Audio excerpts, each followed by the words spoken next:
शुभ संध्या। हम श्याम सुंदर Shashi Colors FM 102.4 megahertz पर अपने सबक संग छी कार्यक्रम समधिया लग श्रोताबिंद समधिया सप्ताह 6 दिन संध्या 7 बजे से 8 बजे।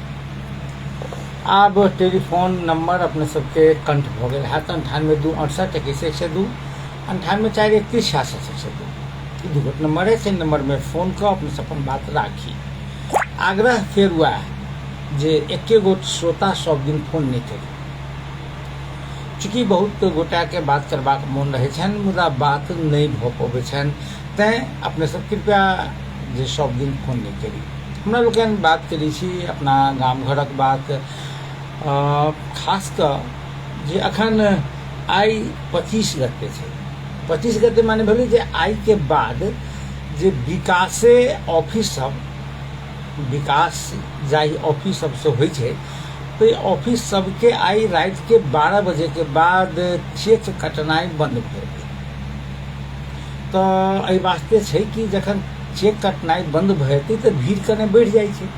तो देखलिए अपने जखन गाम गाम खास कर जे पालिका सब में तहिना जे भौतिक पूर्वाधार से संबंधित जे कार्यालय सब छै तै सब में जे विगत एक सप्ताह से भयंकर भीड़ छलै चेक काटे के। रात के 12 बजे 1 बजे 2 बजे तक जे चेक कटेले लोग सब चेक कटलक, अपन हिसाब पर छूट केलक।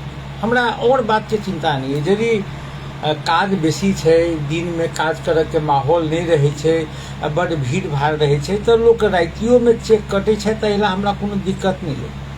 सवाल एक छोटकी है, सवाल की है जे भरि साल माने 365 दिन में 355 वा 360 दिन की करते रही छी।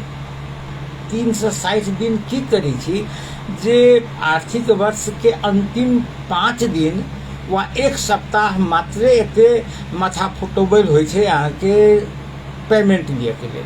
ऐसे पहले की होइ छै, किया ऐसे पहले समय पर काज कर लोग के समय पर पेमेंट होय से वातावरण क्या नहीं बन रहा है। अपने देखियो जे नेपाल सरकार संवैधानिक रूप से एहि समस्या के समाधान करबाक प्रयास केलकै। संविधान में लिखल के जे जेठ 15 गते जे संघीय संसद के अधिवेशन हेतै, माने की कहै छै जे बजट एतै, संविधाने में लिख देलकै। 1 गते धरि अखाड़ 1 गते धरि प्रदेश सरकार के बजट हेतै, संविधान में लिख देलकै। अखाड़ 10 गते धरि जे स्थानीय सरकार के बजट हेतै, संवैधानिक व्यवस्था छै। मुदा एहि व्यवस्था के जे कार्यान्वयन नहीं क फेर वह परिपाटी जना माने अखाड़ के लास्ट में बजट अबै छलै आ साउंड से फेर लोग काज करै छलै, तो पहिने होइ छलै जना मारा मारी अखनो तहिना पड़ै छै। एहि विषय के सरकार जे कानूनतः संविधानतः जे बात के उल्लेख केलकै, एकरा कार्यान्वयन करे के जिम्मा केकर? हमरा यदि पूछी तो ई जिम्मा हमरा हिसाब से ई जिम्मा ब्यूरोक्रेसी के छै। ब्यूरोक्रेसी माने प्रशासन तंत्र के छै जे प्रशासन करैया। जनप्रतिनिधि के काज है कानून बनेनाइ, योजना बनेनाइ, जनता संगे सहकार्य क के जनता के हित में योजना बनेतै, कानून बनेतै जे कोना कई काज के हम सब सुलभतापूर्वक संपन्न कर सकब। ओना एक बात बहुत पहिने से उठि रहल छै जे खरीद नियमावली जे छै, अपना सबके सामान वा सेवा खरीद के नियमावली छै, ओहि में व्यापक त्रुटि छै, बहुत त्रुटि छै। एकरा सत्याब आवश्यक छै। कहबै केना? हम 1-2टा उदाहरण दै छी अपने के। 1-2टा उदाहरण अपने के मन हैत जे जखन कोविड एलै तो एकाएक केकरो नहीं बुझल रही जे बहुत आदमी बीमार भ जेतै। एकाएक जे अस्पताल के क्षमता बढ़बऽ पड़तै, नहीं तो अस्थायी अस्पताल बनाबऽ पड़तै, जांच करे के लिए एकाएक बहुते स्टाफ चाहिए, बहुत मशीन सबके आवश्यकता पड़तै, ऑक्सीजन अभाव भ रहल छै, ऑक्सीजन प्लांट सब लगबऽ पड़तै, केकरो बुझल नहीं। एकाएक ई काज कैलो गेलै। खासकर मध्य प्रदेश सरकार के हम एक बात के सब दिन धन्यवाद दै छियै जे कोविड काल में मध्य प्रदेश में स्वास्थ्य संरचना के आ स्वास्थ्य उपकरण के जाय तरह खरीद भेलै, भ्रष्टाचार जे भेल हमरा ई तफसील के बात छै। एकरा भ्रष्टाचार के निवारण करे के लेल, न्यूनीकरण करे के लेल, भ्रष्टाचार के पकड़े के लेल निकाय छै, ओ निकाय एकर छानबीन करो, एहिमे दू मत नहीं। मगर स्वास्थ्य इंफ्रास्ट्रक्चर निर्माण में जे मध्य प्रदेश सरकार बहुत लगानी केलकै, बड़ नीक काज ई भेलै जे मणिपाल में स्पेशल कोविड अस्पताल चलऽ लगले। आई के दिन में मणिपाल में जे मध्य प्रदेश सरकार के मातहत में संचालित मध्य स्वास्थ्य विज्ञान प्रतिष्ठान के एकटा विंग्स छै, एकटा बहुत बड़का विशेषता। माने करीब सब जते प्रादेशिक अस्पताल छै मध्य प्रदेश सरकार के, वो सब प्रादेशिक अस्पताल में ऑक्सीजन के प्लांट लगले। एतबे नहीं, जकरा हम सब आई एकर अर्थ बुझी नहीं बुझी, मुदा काल्हि बुझ पड़त जे अपना सबके बुझल जे जखन कोविड अयलै तऽ कोविड बेर में जे वैक्सीनेशन भेलै, कोविड एंटी कोविड के वैक्सीन जे पड़लै, ओ बहुत देरी हुई वैक्सीन दिए में। किया तऽ वैक्सीन के राखऽ के लेल अपना सब लग जगह नहीं रहे। तऽ की होई जे पूरा क्या तो वो जे एकर कोल्ड चेन छै, माने कोल्ड श्रृंखला जे एकरा ओइसँ कतेक ठंडा में रखबै, हर वक्त एते ठंडा में रह चाही। यदि ठंडा से गर्म भ गेलै तऽ एकर जे काज करे के क्षमता से खत्म भ जेतै, एकरा ठंडे में राखऽ चाही। तऽ एहन कहियो काल के की होई जे अपना सबके लाभ पड़ैत या जे वीरगंज से उम्हर काठमांडू जाय काल में जे चौक पर छै तऽ ओतऽ से लाभ पड़े, कहियो आबऽ में देरी, कहियो आपूर्ति करे में देरी, बहुत समस्या हो। देखियो कोविड काल में जनकपुर में जे हेटौड़ा के बाद जे सबसे बड़का जे ई वैक्सीनेशन सबके राखऽ वाला कूल हाउस बनलै, बहुत बड़का उपलब्धि छै ओ। आब यदि कतौ राखल जेतै तऽ अपना जनकपुरो में राखल जेतै, जखन जरूरी पड़तै स्वास्थ्य चौकी वा इलाका प्रहरी स्वास्थ्य कार्यालय सब में आपूर्ति भऽ सकैए। बहुत पैघ बात छै। ओहिठाम एतबे नहीं, ब्लड बैंक बनलै, संभवतः नेपाल के सबसे नम्हर वा दोसर ब्लड बैंक बनलै ओही काल में। भ्रष्टाचार की भेलै एहि विषय में हम बात नहीं करब। तो हम कहै चाहि रहल छलहुँ जे माने आपातकाल में आपातकालीन व्यवस्था भेलै, वही बेर में अपने बुझिए प्रादेशिक लैब जे छै वही बेर में बनलै। कर्मचारी सब इमीडिएट बहाली कयल गेलै। बहाली करे के लेल जे पूरा प्रक्रिया पूरा नहीं भेल होय, मुदा न्यूनतम प्रक्रिया पूरा कयल गेलै, कर्मचारी काज करब शुरू केलकै। मुदा जखन कर्मचारी सबके ओ लैब टेक्नीशियन सबके दरमाहा दिए के बेर भेलै तऽ कहऽ लगलै सचिव जी सब जे ओ तऽ खरीद नियमावली वा भुगतान के जे प्रक्रिया छै ताहिसँ नहीं मिलै छै। अपने याद हैत कर्मचारी सबके महीनों ने वर्षों पैसा नहीं भेटलै, बाद में भेटलै कि नहीं भेटलै से नहीं बुझल छै, आंदोलन भेलै आदि इत्यादि भेलै। आब कहू जे स्वास्थ्य सेवा संघ के अति आवश्यक सेवा के वास्ते अहाँ के खरीद नियमावली यदि बाधित करे छै, ओ यदि रोके छै तो ओहिसँ बड़का विडम्बना किछु नहीं भऽ सकैए। हाँ, एहिमे यदि अहाँ खरीद नियमावली के नहीं मानबै, स्वीकार नहीं करबै, एकर जे मापदंड के पूरा नहीं करबै तऽ भ्रष्टाचार हुए के संभावना छै। तऽ एकरा कोना रोकल जा सकै से रोकू। जेना एमरी बेर देखियौ, अपना सबके अस्पताल में करीब 94 प्रकार के माने दवाई मंगनी में दिए के, मुफ्त में दिए के, निःशुल्क दिए के जे सरकार के घोषणा छै। अखने किछु दिन पहिने फोन केने रहे एही कार्यक्रम में जे अपना सबके जे प्रादेशिक अस्पताल छै जनकपुर के, ओहि में वो दवाई नहीं भेटै छै। वीरगंज प्रादेशिक अस्पताल में नहीं भेटै छै, राजविराज प्रादेशिक अस्पताल में ई 94 किस्म के दवाई नहीं भेटै छै। किया नहीं भेटै छै? हमसब बात केली जे भेटै किया नहीं छै, तऽ कहै छै कि जे दवाई कीनऽ के लेल जे छिक्का टेंडर आह्वान भेल रहे, ओहि टेंडर में आवश्यक मापदंड पूरा कऽ कऽ केओ नहीं आयल रहे। ई छै कर्मचारी के कहब। हम सब बुझलिए जे जकरा संगे कीनऽ वाला निकाय के माने कमीशन पर बात होइते ओकरा सब पर नहीं पड़लै, दोसर के पड़ि गेलै। तो दोसर के पड़ि गेलै तऽ ओ कहादन रद्द कऽ देलकै। आब कहू जे अहाँ टेंडर दवाई कीन के टेंडर रद्द कर दिलिए आ जनता के मंगनी में दवाई भेट छे तो सब वंचित कर दिलिए। ई कौन खरीद प्रक्रिया है? कौन खरीद प्रक्रिया है जो लोग के दवाई से वंचित कर दिलिए? के महत्वपूर्ण चीज वो दवाई माने कौन सड़क थोड़े छे, दवाई माने कौन बिजली थोड़े छे जे एक रत्ती नहीं आती तो लोग मर जाते, दवाई माने तो तुरंत भेजती तो लोग मर सकिए। वो खरीदने के लिए हाँ एहि दुआरे जे टेंडर नियम संगत नहीं है, तो एहिमे सेहो सुधार करब जरूरी है। अपना सबके सब साल देखी छी जे अंतिम समय अबै छै तऽ अहिना जे हो हल्ला होइ छै पेमेंट के लिए, भरि साल सब बैसल रहत। माने एक दिन में अखन कने नया पत्रिका 3 दिन पहिने एक न्यूज केने रहे 7 अरब से लकर 10 अरब रुपया एक दिन में पेमेंट होइ छै। माने 11 महीना में जते पेमेंट भेल छै तते पेमेंट एक महीना में होइ छै। माने केना ने लोग रात में काज करते, केना ने जकरा लाखों रुपया लगा चुकल छै काज में आ ओई व्यक्ति के पेमेंट यदि रात में नहीं लेती तो नहीं हेती, तो रात में क्या नहीं लाइन लगती। हेलो नमस्कार इंजीनियर साहब जी, की हाल चाल इंजीनियर साहब? की सब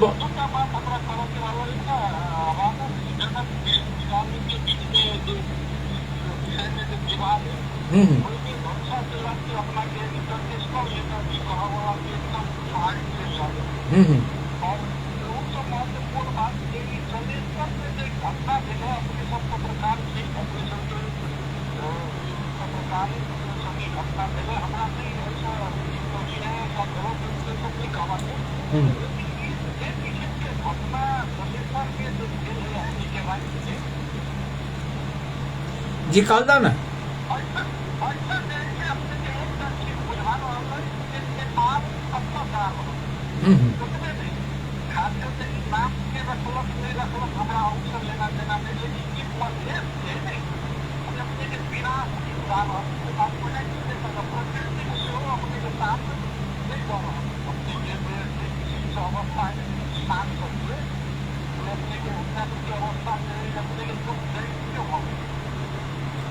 बात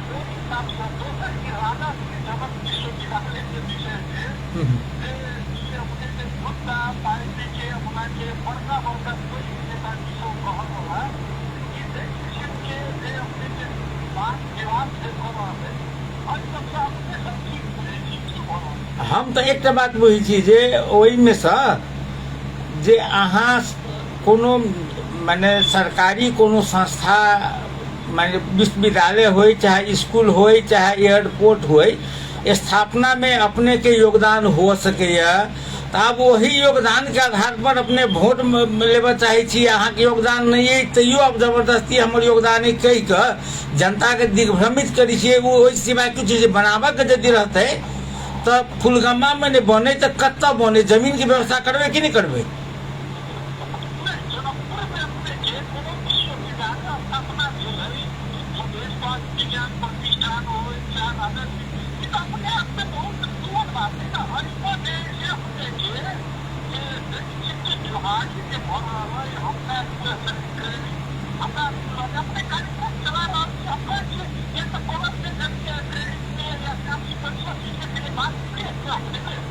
जी जी अपने एक एना करब, अपना एक काठमांडू के एक बड़ी बड़ी प्रतिष्ठित ऑनलाइन में एक हमर एक लेख एलिए, वो हम अपना फेसबुक पर एक के टैग केने, एक बार पढ़िए वही में नाम से लिखल।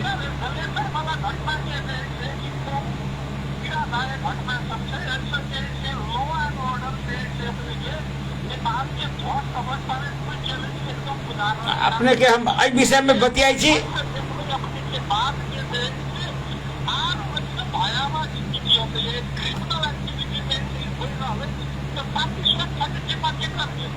एकदम ठीक कहलिए, एहि विषय पर बतियाई छी, अपने सुनैत रही। ई छलाह इंजीनियर संजीव यादव जी।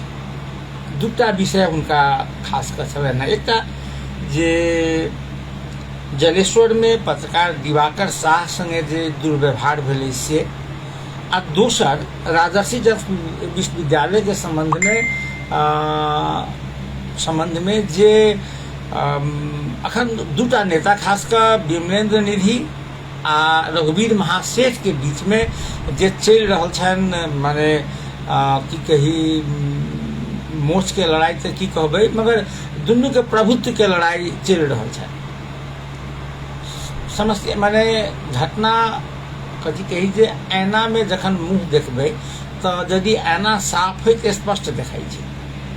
ई घटना जे छै माने राजर्षि जनक विश्वविद्यालय के स्थापना के कथा हम कहियो कहने रही, ओना हम फेर आग्रह करब जे हम अपना फेसबुक पर लिखलिए, ओना दूटा ऑनलाइन में जे बहुत फैरछा के हमर लिखायल है, अपने सब पढ़बै जे राजर्षि जनक विश्वविद्यालय के परिकल्पना जे छै से जखन रामस्वरूप रामसागर बहुमुखी कैंपस के जे 50 वर्ष के अवसर पर जे कार्यक्रम भेल रहे, आयोजन भेल रहे, तई में रामस्वरूप रामसागर कैंपस के पूर्व विद्यार्थी सब, जिसमें विमलेंद्र निधि, जिसमें सत्येंद्र प्यारा श्रेष्ठ, जिसमें आईजी भेल रहे अपने के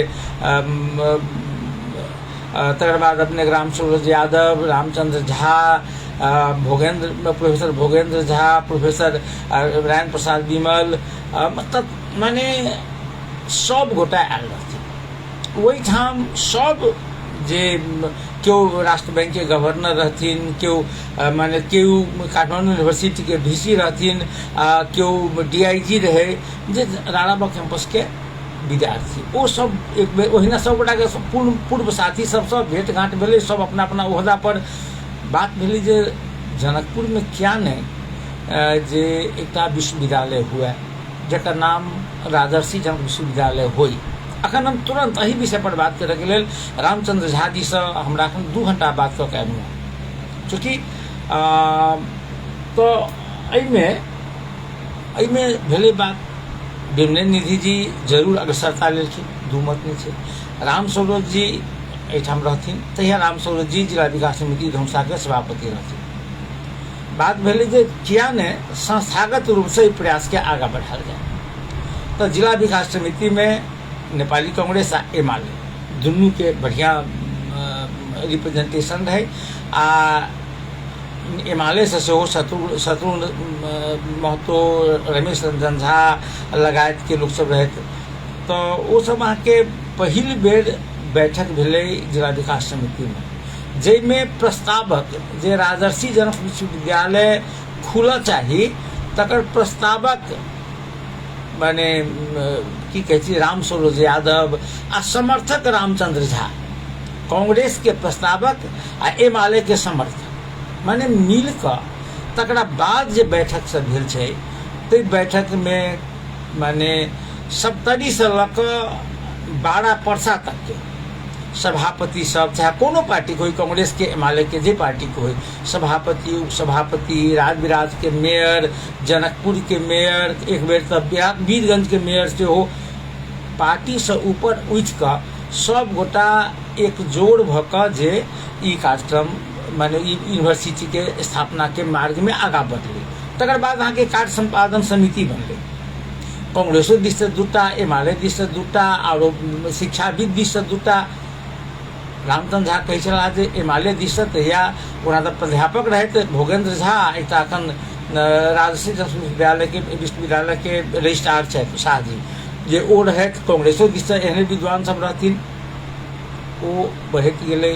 एकर मसौदा भेलै, ओहिमे अपने के कहि दी जे रामचंद्र बहादुर सिंह से लऽ कऽ जे कटपुल्ला के छथि हमरा सबके, जे माने रामचंद्र बहादुर सिंह जे वीसी रहथिन टीयू के, रेक्टर में डीन भेल रहथिन अपने महेंद्र प्रसाद सिंह, राणाबाग कैंपस के सेहो कैंपस चीफ रहथिन, ओ सब गोटा ड्राफ्ट केलखिन। अंत में जाकर ओहिमे पाछा जायब यदि हमसब तो यदि देखैत जेबै तो विमलेंद्र निधि जी के तो सब दिन, रामचंद्र झा जी के सब दिन, पाछा जखन खाने पानी मंत्री भेलखिन अहाँ के महेंद्र यादव जी, तो महेंद्र यादव जी के सेहो कने कने योगदान रहलै।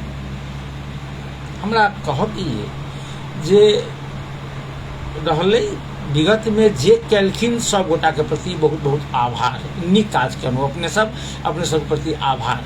आब की छै जे विश्वविद्यालय स्थापना भऽ गेलै, पठन पाठन शुरू भऽ गेल छै। एकर भवन बने कि नहि बने? भवन कतऽ बने? भवन बनके लेल जमीन चाही। तऽ जमीन वह फुलगम्मा के मनिहारी चौरी में जे 13 बीघा जमीन गुटी संस्थान द्वारा जे भऽ गेल छै हस्ताक्षर, गुटी संस्थान कहने छै उ जमीन हम आप लीज पर दऽ देलियै राजर्षि जनक विश्वविद्यालय के। ओहिमे ओ घर बना सकैए, प्रशासनिक भवन बना सकैए, वा कोनो फैकल्टीज यानी विद्यार्थी पढ़ऽ वाला। मगर एकर विधान की कहै छै जे राजर्षि जनक विश्वविद्यालय को केंद्रीय कार्यालय जनकपुर नगर पालिका भित्र हुने छ। तऽ जनकपुर नगर पालिका भित्र हुने छ तऽ एहन तऽ इहो कहै छै जे राजर्षि जनक विश्वविद्यालय को आधार कैंपस राणाबा कैंपस होने छ, तो किया नहीं भेले? तो ओ या तो अहाँ माने फुलगामा में बनाऊ, नहीं तो जे सब कहै छथिन एखन जेना रघुवीर महासेठ कहै छथिन, वा कांग्रेसो पार्टी के एकटा समूह कहै छै जनकपुर में हुए तो हुए। हम सब कहै छी क्या नहीं हुए? जनकपुर में हुए, मुदा कोन जमीन पर हुए? जमीन खोज के दियौ ना। तो अखन तैठाम जमीन उपलब्ध छै, तै जमीन पर नहीं बने आ जनकपुरो में नहीं बने, तो एकर अर्थ की भेलै? हुआ चाहिए केंद्रीय कार्यालय बनाऊ जनकपुर में, कोनो दू मत नहीं छै। मगर 13 बीघा जमीन जे दियलियै ओतऽ मनिहारी में, तो एहिठाम की हुए? ओहिठाम बने कि नहीं बने? 8 करोड़ रुपया कोनो छै एहिमे। तो एहि विषय पर हमरा सबके देखबाक चाही जे जिनकर योगदान छनि सबके सम्मान करै छियनि, मगर नकारात्मक रूप में आप प्रस्तुत नहीं हुए। अहाँ सबके माने की कहिए मोच के लड़ाई के कारण से जनकपुर वासी के हानि नहीं हुई। फिर एगो श्रोता टेलीफोन संपर्क पर छथि। हेलो जी, नमस्ते जी, के बाजै छी जी? कब सुनाइए, अहाँ का अपन आवाज अपने सुनाइए।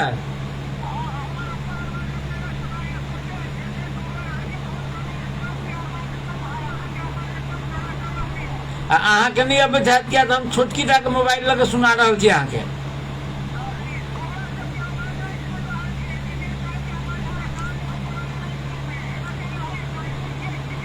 अहाँ के जे कह के से कहू, बाद में हम फिर बतिया ले। कहू तो की कह चाहे छी?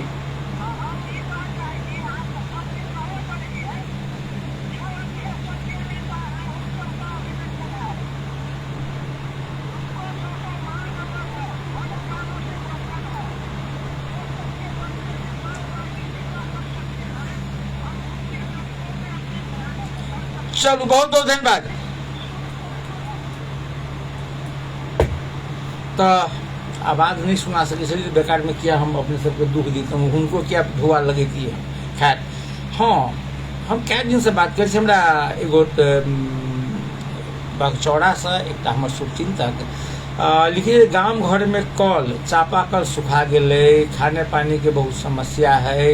नेपाल नागरिक सबके स्वच्छ हवा, स्वच्छ पानी लगायत अन्य चीज सबके मौलिक हक है। अहू विषय पर चर्चा कनिक हुए। ओना सब दिन हम विषय पर बात करी।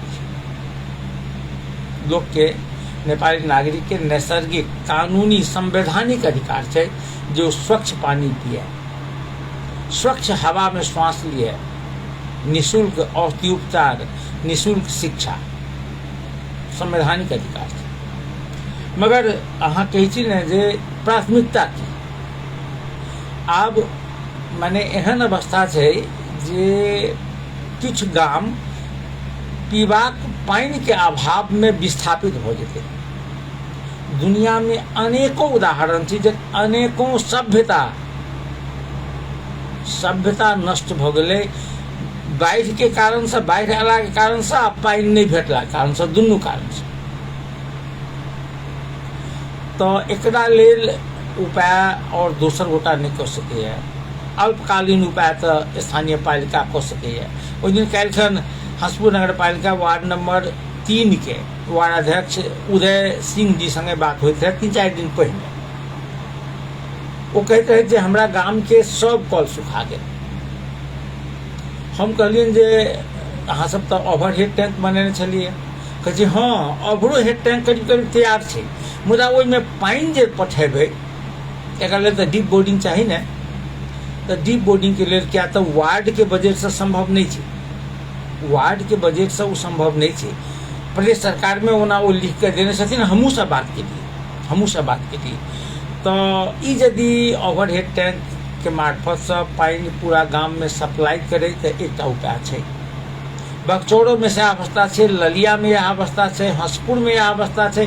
माने करीब करीब मध्य पूर्वी पूरा धनुषा पीबाक पानी के संकट से गुजर रहा है। वीरगंज में वह अवस्था है। अब मध्य प्रदेश सरकार पीसीसी सड़क बना रहा है। हमरा इहो एतबे नहीं, हमरा एक गोटा और बात करते रहे, हंसपुर नगर पालिका के मेयर साहब एक दिन कहने रहे हमरा जे वह पानी के अभाव है से हम सब कहलियन तो नहीं कोन संस्था से कि के बहुते कॉल दिल के है, ठीक है कॉल दिल के बढ़िया बात है। फिर बात के लिए कुछ सेवाग्राही से जिनका गांव में कॉल गड़ेलन तो वो कहल हाँ यो कॉल तो गड़ेले मगर लिखल के 250 फीट आ गाइड के चल गई 150 फीट, कोनो में पानी नहीं अबै छै। हमरा बुझ पड़िए जे किछु गोटा हुई अहाँके कफन चोर, जे कफनो के ठुआ में से कमीशन खा ली छै। पानी लोग के पानी पिए के अभाव है आ वही में लोग माने पानी पिए के अभाव रहते आ तई में लोग कमीशन खेते। हमरा कह के जहाँ 25टा कॉल नहीं गाड़ू ना गांव में सार्वजनिक जगह पर अहाँ 10टा कॉल गाड़ू, मुदा अब 250 फीट 200 फीट के कॉल में पानी नहीं अबै छै। अहाँ किया नहीं 450 फीट के कॉल गाड़ी छै, किया नहीं काटि दै छै? 3टा गाड़ू 4टा गाड़ू। मगर पानी में यदि अहाँ कमीशन खेबै, लोग के जीवन जे संगे जुड़ल है तहू में कमीशन कथी करबै एते पाई लऽ कऽ? एते पाई लऽ केकरो कहै छी, चाहे ओ प्राविधिक हुए जनप्रतिनिधि हुए, हम होई अहाँ होई केओ होई, कथी करबै पाई लऽ कऽ? प्रदेश सरकार के कोनो योजना नहीं छै के प्रसंग में, संघीय सरकार के कोनो योजना नहीं छै। क्या तो हम जकर प्रधानमंत्री 1 लीटर पानी जकर दाम आके हजारों में हो पियत हुए किनुआ, तो वही ठाम जनता के वो की जान के एक बेर कहा राजा त्रिभुवन ने महेंद्र कहा था जे गेल रहे जलेश्वर जेल के जे माने निरीक्षण कर, तो कैदी सबके कनी कपड़ा तपड़ा पहिरा कर साफ सुथरा कऽ कऽ पहिने तऽ अंतराधीश दौड़ जाए, पहिने जतऽ जाके छै एकटा हम कहब दोसर बेर जे राजा जे आबऽ लगे ने तो आम के गाछ में अहाँ के सेव लटका दे। राजा की जान गेली जे आम के गाछ कौन छै आ सेव के गाछ कौन छै, अच्छा एते राम्रो फल छ सेव है ना, हो सर एकदम फल छ, माने लताम के गाछ में नहीं फड़क सीजन छै तो ओहिमे मौसमी लटका दे। राजा की जाने गेली जो लताम के पत्ता छै वो तो लटके नहीं, एकदम जोड़ जोड़ के बढ़िया जकाँ एते रे खूब राम्रो छ खेती पाती।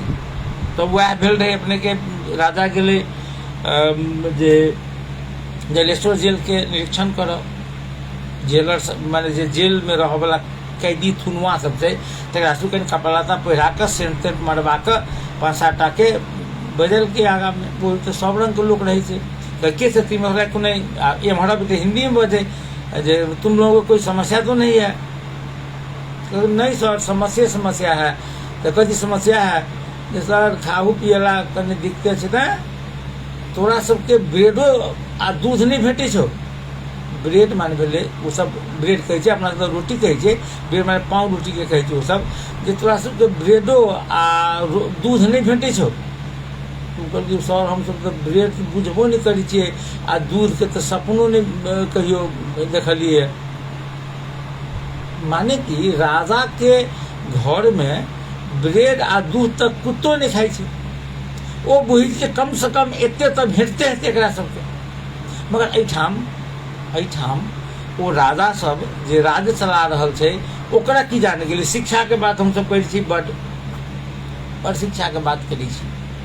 शिक्षा के विषय में हम पूछलिए अहाँके रघुवीर महाशय जी के पत्रकार सम्मेलन में हम पूछलिए, हम कहलियन जे एक बात कहूँ जे मध्य प्रदेश के मध्य प्रदेश के 28% विद्यार्थी मात्र SEE में पास करके 72% फेल करके एकरा लेल अहाँके की कहब की बात है।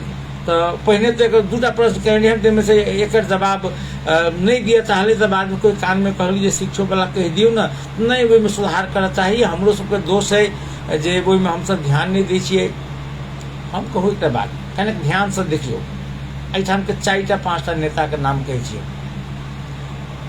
रघुवीर महासेठ जूली महतो विमलेन्द्र निधि तकर बाद एम्हरा माने महेंद्र यादव जे मंत्री बनल छथि तकर बाद मंत्री बनल छथि उमाशंकर अरगड़िया रामकृष्ण यादव तकर बाद मंत्री बनल सब हमरा इएह सब बुझाइ छै। अहाँ कहू जे वही नेता में से रामचंद्र झा वही नेता सब में से कौन नेता के बेटा मधेश के कौन सरकारी नहीं बोर्डिंग स्कूल में पढ़ल के कौन मधेश के बोर्डिंग स्कूल में पढ़ने है वो इतने नेता का नाम लेना हुआ में से केकरो बेटा बेटी जनकपुर माने मधेश के सरकारी नहीं कहे छी हम बोर्डिंग स्कूल में नहीं पढ़ने के सबके बेटा बेटी लिटिल एंजल्स तो रातू बंगला तकर बाद अहाँ के भारतीय एम्बेसी के रुपया डोनेशन पर मेडिकल तकर बाद अमेरिका जापान इंग्लैंड वही व्यक्ति के वही नेता के मधेश के शिक्षा के प्रति कथी रहते लगाव वो क्या वो तो चाहती जे हमरा सब गोटा ओहने भ जाए जे हम माने हम जे आबी एयरपोर्ट पर तो नारा लगबैत जाए फलना नेता जिंदाबाद फलना नेता जिंदाबाद करते जाए करते आबे पेट्रोल द दी 2 लीटर आ रात में दारू मांस की व्यवस्था कर दी बस पढ़त किया हमार नारा के लगा। यदि हुनका पे धियापुता मधेश के स्कूल में पढ़ने रहते तब हुनका बुझ में अती जे बात ठीक है शिक्षा के स्तर कतौ संसद में देखलिए पूरा जवाब माने अपने देखलिए संसद में एकोटा सवाल जे 28% विद्यार्थी फेल किया भेले हम कहबे कहलहुँ हम जे हम सवाल के लिए एक बेर कह रहल छी एखन किछु दिन से तो जवाब सरकार नहीं दै छै एठाम के स्वघोषित विद्वान सब दै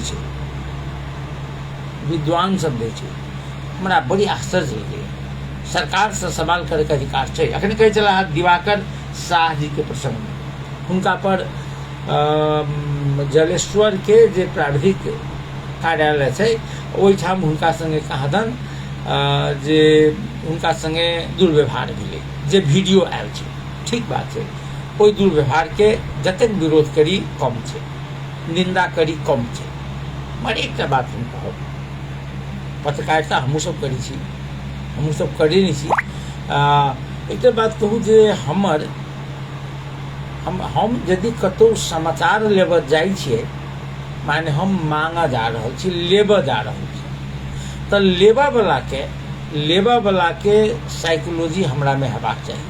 फिर अखन की छै जनता के हल्ला नीक लगे हल्ला हुआ चाहिए TRP हल्ला के भेटे छै। भारतीय टेलीविजन सब एते बर्बाद भ गेलै है भारत के टेलीविजन के नाम से अखन गोदी मीडिया चाहे आज तक हुए NDTV हुए वा माने ABP हुए अब हम स्वयं कहे छी हम स्वयं हम आप टेलीविजन नहीं देखे कभी क्या नहीं देखी तो अब खाली हम धर्मे के बाद देखू जे फलना ठाम बुलडोजर चल फलना के माने मस्जिद उड़ा दिल के फलना ठाम गाय के छलिए अथी कर देने तो एकरा पर ई भ गेलै फलना ठाम ई भेलै बाबा का बुलडोजर आदि इत्यादि।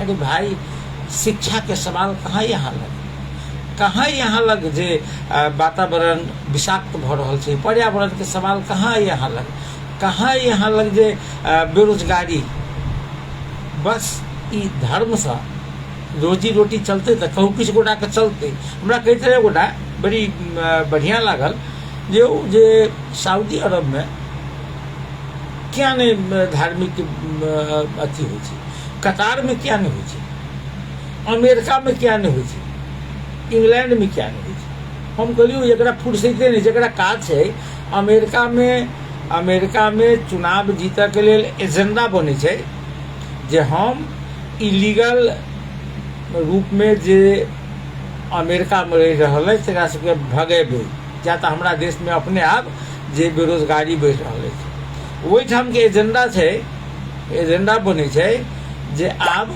बाल विवाह जे छै, बाल विवाह जे बाल विवाह तो छोड़ दिए, ओहिमे बहु विवाह पर एहि प्रकार के कार्रवाई करबै, आर्थिक वृद्धि दर एते लेबै। हमरा सब में अबै छै मंदिर बना देबो फलना ठाम, मस्जिद बना देबो चिल्ला ठाम, सड़क बना देबो, भाई स्कूल बनेबो से नहीं। खैर हम आपके थोड़े दू तीन टा बात कऽ के अपन सबके विदा लेब, चूँकि समय केकरो लेल प्रतीक्षा नहीं करै छै। अमेरिका के बात कर रहल छलहुँ। अमेरिका में की भेलै जे जखन नेपाल में अपना सबके 2000 अपना सबके जे बड़का भूकंप आयल रहे ने, भूकंप जे आयल रहे 2072 साल बैसाख 12 गते, तो भूकंप में बहुत क्षति भेलै नेपाल के। क्षति भेला के बाद जे अमेरिका एकटा विशेष योजना लेलकै नेपाली सबके अमेरिका में लऽ जाके लेल। ओ तकर नाम TPS रहे। TPS के माने भेलै जे अध्यागमन संबंधी अस्थायी संरक्षण को व्यवस्था, जकरा temporary protected status, temporary protected status TPS, वही अनुसार जे नेपाली सबके ओहिठाम आबो एकरा सबके टेम्पोररी रह के व्यवस्था करबै। किया तऽ ओहिठाम भौतिक संरचना बहुत नष्ट भऽ गेल छै।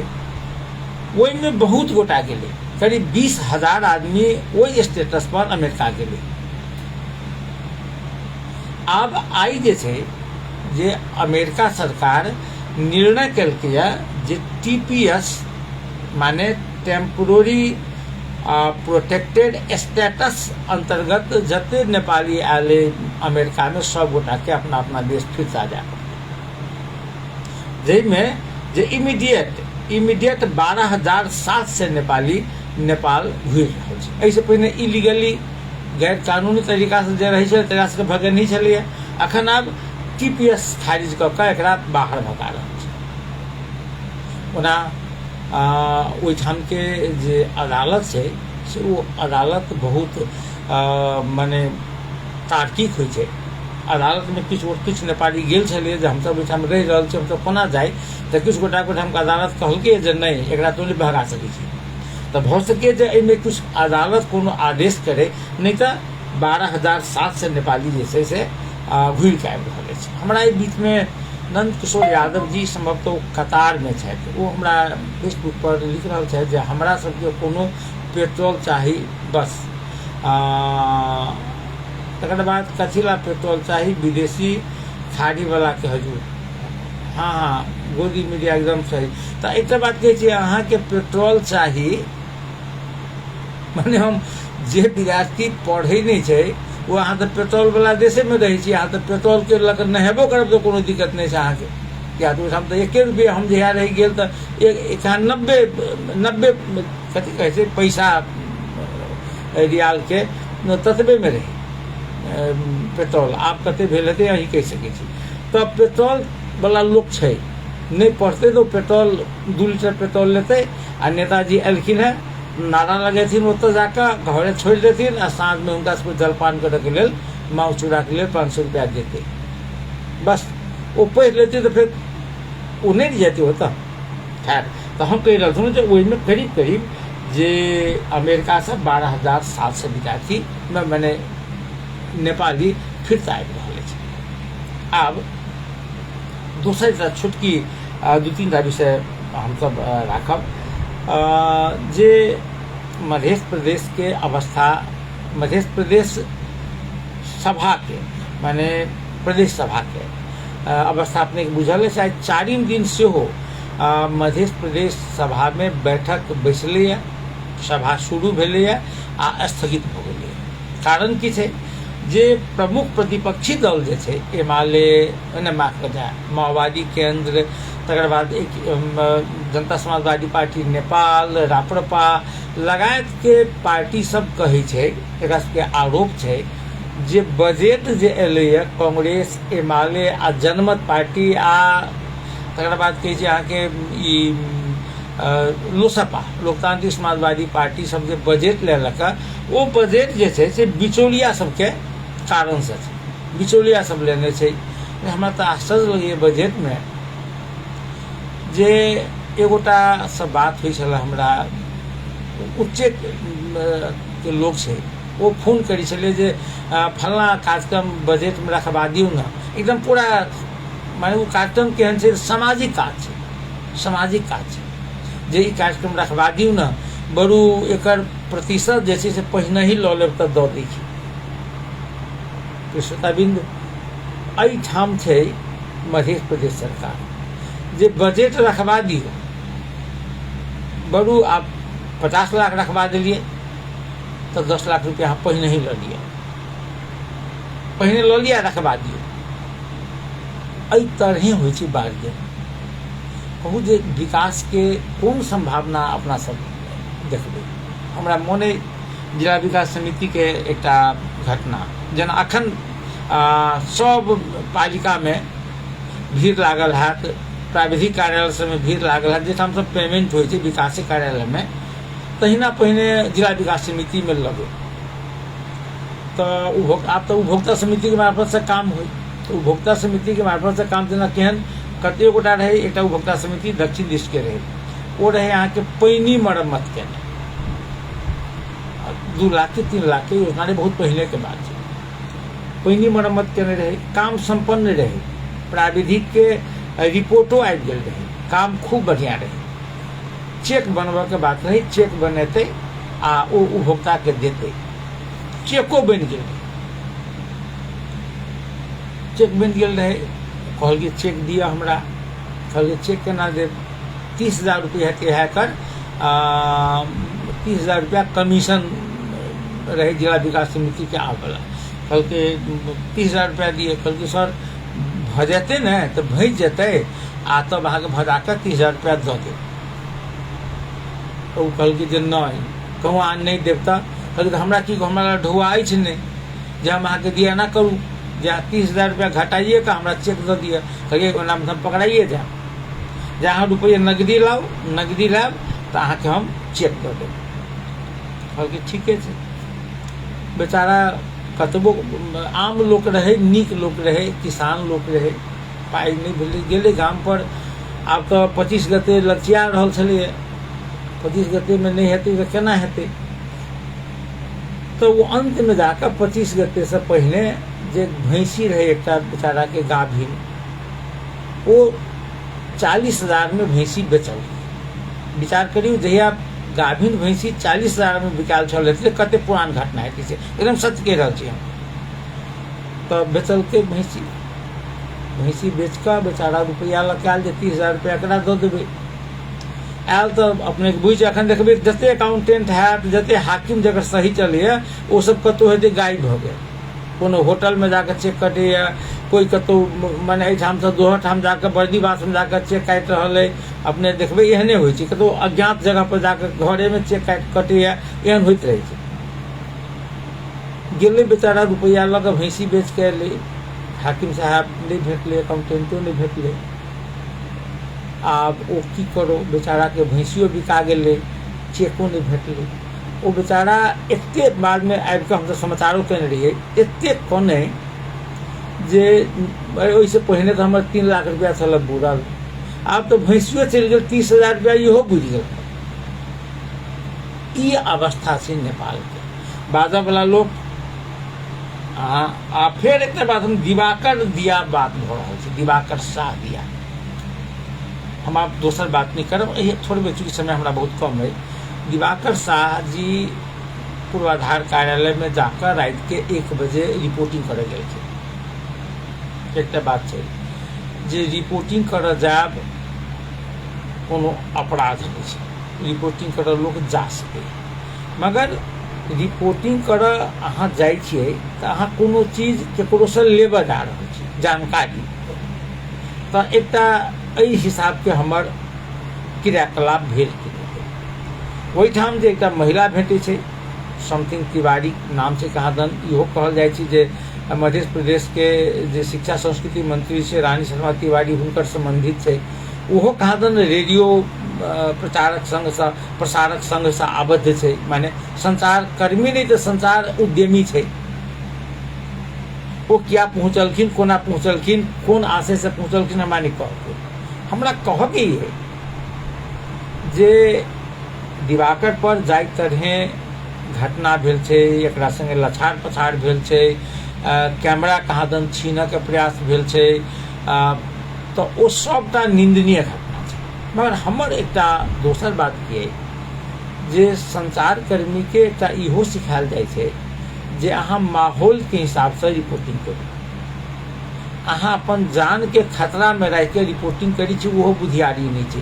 अहाँ के जे बाजक के जे लहजा है ओहो पर कने गौर करू।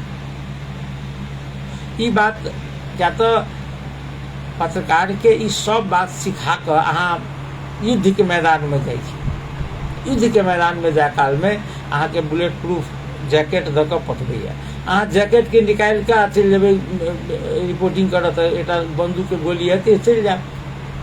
ये बात के गौर करे के छै, करे के छै। अहाँ के पुलिस के कहै छै अहाँ जे तपाईँ मलाई संरक्षण दिनुहुन्छ, अरे भाई पुलिस नहीं मिलल छै तो रात में ऑफिस केना खुजल छै, पुलिस एकरा से रुपया ले छै, महीनेवारी ले छै, वो अहाँ के संरक्षण केना करत। एते तो विश्वास करतियै ने जे पुलिस के आगा में एसपी सीडीओ सबके जानकारी में रात के 1 बजे ऑफिस खुजल छै जलेश्वर सन जगह पर, तब पुलिस के जानकारी नहीं छै तो वो अहाँ के संरक्षण देत कि ओकरा संरक्षण दिया ला ठार छै।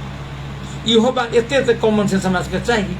तो एहन में रिपोर्टिंग हो, मगर जान के बचा के। एक दोसर बात हल्ला नहीं, रिपोर्टिंग, हल्ला नहीं रिपोर्टिंग। मगर हमरा सबके हल्ला सुन के आदत पड़ गई, हम सब हल्ला के टीआरपी बुझे छियै, जेना गोदी मीडिया कर रहल छै हल्ला, जेना आज तक कर रहल छै, जी न्यूज कर रहल छै, एबीपी न्यूज कर रहल छै हल्ला, वही के हम सब आदर्श मानऽ लगलिए। बहुत खराब बात छै आदर्श। अहाँ हमरा सबके जखन कांदीपुर के संवादक रहथिन नारायण बागले, तो वो हमरा सबके कहथिन मधेश के जे हम सब जे सीमावर्ती क्षेत्र में जैसे हम इजी अवेलेबल छै यहाँ के भारत के अखबार सब, जेना हिंदुस्तान, नवभारत टाइम्स सब, तो कहथिन जे हेरा तिमीहरू बिहार एडिशन को कुनै पनि हिंदी पत्रिका नपढ, माने बिहार एडिशन वाला हिंदी पत्रिका नहीं पढ़, किया तो तोहर लेखन बिगाड़ देते। हाँ, दिल्ली एडिशन के छै तो वो पढ़, अंग्रेजी के छै वो पढ़, किया ओहिसे तोरा लेखन में सुधार है, मगर बिहार एडिशन पढ़ेबे तो तोरा बिगाड़ देते। आब गोदी मीडिया सुन कर लोग के यह पढ़ते, दिमाग में अहाँ के एते धर्म भर दे जहाँ विज्ञाने बिसर देवे। अरे आश्चर्य छै, कहियो हम शिक्षा पर बहस होइत नहीं देखलिए। बड़ी खैर हमरा सबके आब समय समाप्त भ रहल छै। जाइत जाइत एकटा जानकारी करा के जाय जे भूमि विधेयक सरकार फेर लेने छै, संसद में दर्ता छै, मगर ओहिसे पहिलका बेर जनता समाजवादी पार्टी के अध्यक्ष उपेंद्र यादव जी के जे दबाव पर मधेशवादी दल के अपना महंत ठाकुर जी बाद में बहुत पाछा से बादल रहे, मगर उपेंद्र यादव जी शुरू से विरोध में रहथिन, हुनका दबाव पर वो फिरता लेने रहे।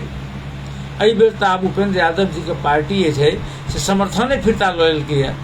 आ उपेंद्र यादव जी के जनता समाजवादी पार्टी नेपाल जखन समर्थन फिरता लऽ लेलकै तऽ आब ई बजट जे है यहाँ के नेपाल सरकार के मैं संघीय बजट वो राज्यसभा से पारित हेतै तेहन संभावना नहीं बुझाइया। आब तऽ अवस्था ई छै जे आइ सुनलिए जे आइ जे संसद के बैठक शुरू भेलै तऽ जे कार्य उसका जे छलै कार्यसूची ताहिमे भूमि विधेयक पर चर्चा करके सूची में छलै, मुदा अंतिम में जाकर वो हटा ले। हमरा बुझ पड़ैए जे अखनका भूमि विधेयक जे आबि रहल छै ओहि पर मधेशवादी दल के नाराजगी, असहमति, ओना मधेशवादी दल के नेता दू टा पार्टी के नेता सरकार में छै, कारण की छै जे चूड़े के उनमें कहे छै 10 वर्ष से बेसी से जे आदमी रहे छै तकरा ओहिठाम के लाल पूर्जा दऽ दियौ। चूड़े पर पूरा घर बनि गेल छै, सबके लाल पूर्जा दऽ देती तऽ एहिठाम तऽ पानि के लेल की माने तकर बाद तऽ लोक ओहिना ओहिठाम से भागऽ पड़तै। श्रोताबिंद समय समाप्त होइए हमरा सबके, काल्हि फेर बातचीत हेतै। अखन विदा चाहब, नमस्कार, शुभ रात्रि।